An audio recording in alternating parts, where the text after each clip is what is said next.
Aujourd'hui, on va voir une recette fait maison et fait passion, une recette de truffes au chocolat. Oui, mais une recette de truffes un peu particulière et pour ça, je vous montre juste après le générique.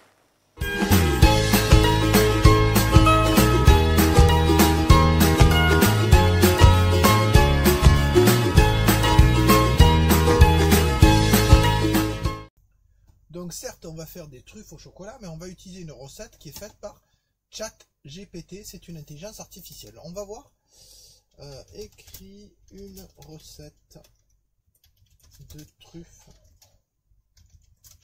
au chocolat. Donc en fait là, l'intelligence artificielle est en train de chercher des informations pour me trouver une recette de truffes au chocolat. Donc du chocolat, de la crème, du sucre glace pour finir. Ouais, ça ressemble à celle que j'ai, mais moi j'ai du beurre dans la mienne. Bizarre. Donc vous voyez, il suffit de, par exemple, de rajouter un élément. Une recette de truffes au chocolat qui résiste à la chaleur. Parce que je veux pouvoir les déplacer, par exemple. Voilà, c'est le mot résistante. Donc du chocolat, du beurre. Voilà, en fait c'est ça que j'ai dans ma recette. C'est le beurre qui permet d'avoir des truffes qui résistent un peu à la chaleur. Alors évidemment elles vont me faire fondre, mais ça n'empêche pas que. Donc on va essayer celle-là, tiens, de recette.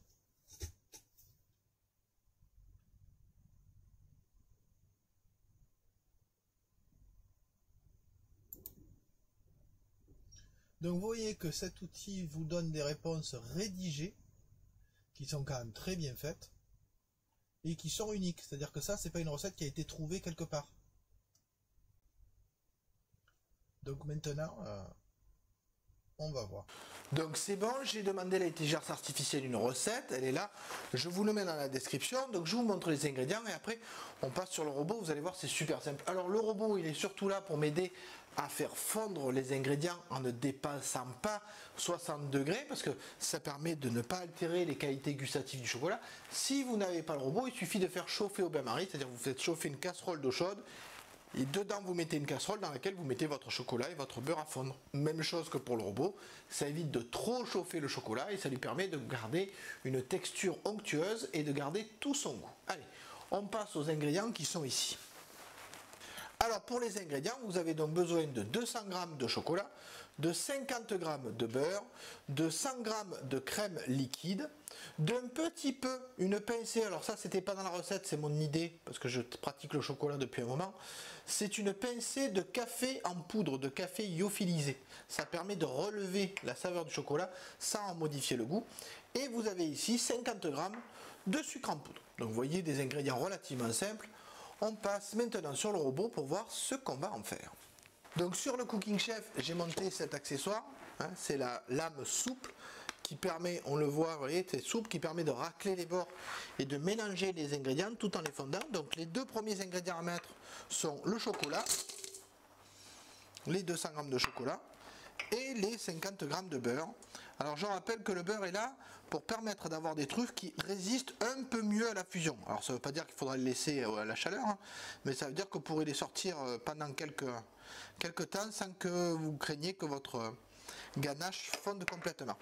Donc pour mélanger ces ingrédients, je mets la température à 60 degrés, on évite de dépasser les 62 et mélange 1. Bon, ben, il n'y a plus qu'à laisser mélanger jusqu'à avoir quelque chose, une pâte fondue. Une fois que ça sera fait, on pourra rajouter les ingrédients qui sont en plus, à savoir la crème, le sucre et le café.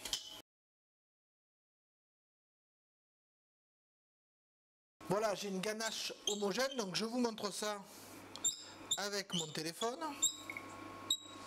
Donc vous voyez ici une ganache bien homogène, bien fondue, un peu floue mais bien fondue. Maintenant je vais rajouter donc les autres ingrédients en arrêtant bien évidemment de chauffer la crème. Donc les 100 g de crème, on va frotter pour être sûr de vraiment avoir 100 g de crème liquide, les 50 g de sucre et la pincée de café en poudre. On peut, si on veut, ajouter du sucre glace pour avoir quelque chose qui sera plus facile à dissoudre. Bon, j'en avais pas, j'ai pris du sucre. On se retrouve une fois que le mélange est bien homogène. Alors les graines que vous voyez, c'est parce que j'ai utilisé du sucre et pas du sucre glace. Une fois que la ganache est prête, donc il faut la verser dans un récipient. Alors, pour le mettre au frais, hein, donc de préférence un récipient métallique, j'en avais pas, ou alors un récipient allongé qui permettra vraiment à votre ganache de se refroidir le plus vite possible, ce qui vous permettra d'avoir une pâte dans laquelle vous allez former vos truffes en chocolat. Donc je mets ça là-dedans, je mets au frais. Et il va falloir compter à peu près 1 heure au frigo pour que la ganache prenne. Pendant ce temps, on va pouvoir préparer ce qu'on va mettre autour des truffes. Alors certes, il y a le fameux cacao, 100% cacao, etc. On peut mettre d'autres choses, c'est ce que je vais vous montrer juste après. Et puis ça vous fait une petite recette bonus. Effectivement, ce qui fait la réussite d'une truffe au chocolat, c'est aussi ce qu'on met autour. Alors ce qu'on met autour, je vous montre, j'ai ici 3 possibilités pour ce que je mets autour. Donc vous avez du sucre glace, un grand classique, du cacao en poudre, hein, voilà, de la noix de coco et, alors là pour le dernier c'est étonnant, on a l'impression que je vais mettre des cacahuètes, non. En fait je vais vous montrer comment on peut faire un pralin très simplement avec des cacahuètes et des amandes que l'on va pouvoir mettre autour des truffes au chocolat et qui vont donner encore un nouveau goût. Donc petit bonus de cette recette de truffes au chocolat, comment faire un pralin fait maison et fait avec passion. Ah bah vous voyez, je l'aurais placé aujourd'hui, pas tout de suite, mais je l'ai quand même placé. Alors on se retrouve sur comment faire ce pralin, vous allez voir, c'est super simple. Alors là vous allez voir, c'est une recette à l'œil, hein, il n'est pas question de quantité, etc. Vraiment c'est empirique. Donc pour faire votre pralin, vous aurez besoin de cacahuètes et d'amandes. Si vous voulez, vous pouvez mettre des noisettes ou que des cacahuètes, que des amandes ou un mélange des deux ou des trois. Moi je mets amandes et cacahuètes parce que c'est ce que j'ai sous la main. On va les piler et pendant ce temps je mets une poêle anti-adhésive à chauffer. Vous allez comprendre pourquoi.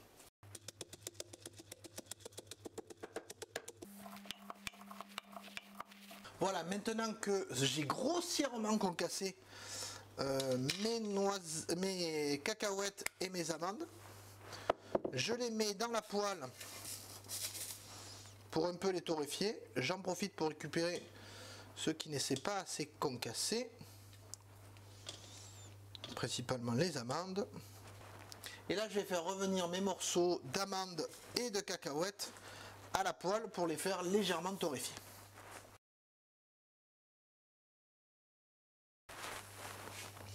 Voilà, mes noisettes et mes amandes sont torréfiées.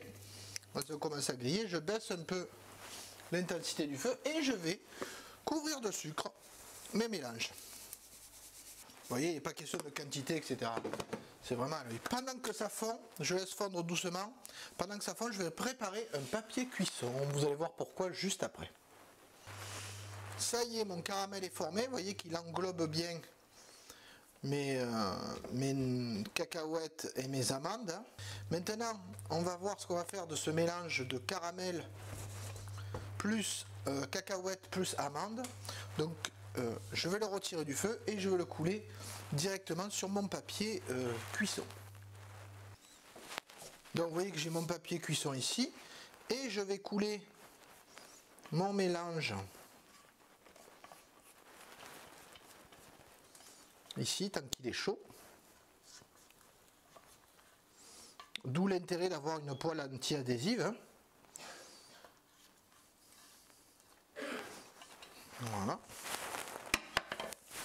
Je vais un peu, alors il a déjà commencé à figer, je vais un peu l'étaler. Et pour l'étaler au mieux, je plie mon papier cuisson et avec un rouleau de pâtisserie, en essayant de ne pas brûler, je l'étale au mieux. Alors ça permet en plus d'écraser les morceaux de cacahuètes les plus gros. Voilà.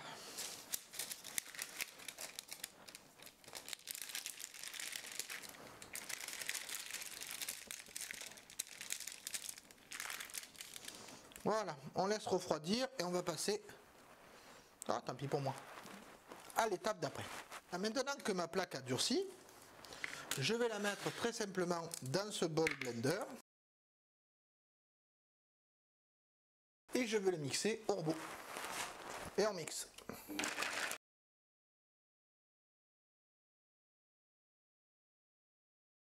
Voilà, ça me fait une jolie poudre et c'est plus simple qu'avec le pilon. Voilà, ma poudre est obtenue, j'ai plus qu'à la mettre dans le ramequin. Et comme ça, je pourrai le mettre autour des truffes en chocolat que je vais former quand mon appareil au chocolat sera froid, donc dans quelques minutes. Ça y est, le temps nécessaire est passé. Donc vous avez ici votre crème qui est, vous voyez, je l'ai testé déjà, qui est devenue plus dure. Je vais pouvoir récupérer un petit peu de crème. Je peux la former en boule. Alors le plus simple, c'est de la former avec les mains. Vous la trempez dans ce que vous voulez comme ingrédient autour. Et une fois que votre truffe est faite, vous la posez ici. Voilà, donc vous avez X truffes à faire. Pour mettre moins de chocolat sur ses doigts, on peut le faire dans la cuillère, évidemment. Donc vous avez compris le principe. Je vais faire toutes mes truffes et on se retrouve juste après. Et voilà, donc vous voyez tout ça avec les ingrédients que je vous ai présentés tout à l'heure. Et voilà la conclusion, vous avez ici une trentaine de truffes, j'en ai fait 28. Il faut faire attention de ne pas les faire trop grosses parce que c'est quand même très riche, avec du cacao, de la noix de coco, du sucre neige ou sucre glace et du pralin autour. Je les ai mis dans un plat métallique pour pouvoir les mettre au froid, qu'elles prennent un peu leur forme et qu'elles la gardent, comme ça je pourrai les amener à l'endroit où je vais les faire manger, en espérant que ça plaira à ceux qui vont les goûter. Donc vous avez vu cette recette que je mets dans la description de truffes au chocolat faites maison et faites avec passion et avec beaucoup de chocolat aussi. Donc j'espère que vous la trouverez délicieuse, que vous n'hésiterez pas à l'essayer et que vous pourrez par exemple l'améliorer et le dire en commentaire en mettant des zestes d'agrumes à l'intérieur, un petit arôme d'alcool par exemple, enfin ce qu'on veut pour améliorer le chocolat. Donc je vous dis au revoir et à bientôt pour une nouvelle vidéo fait maison.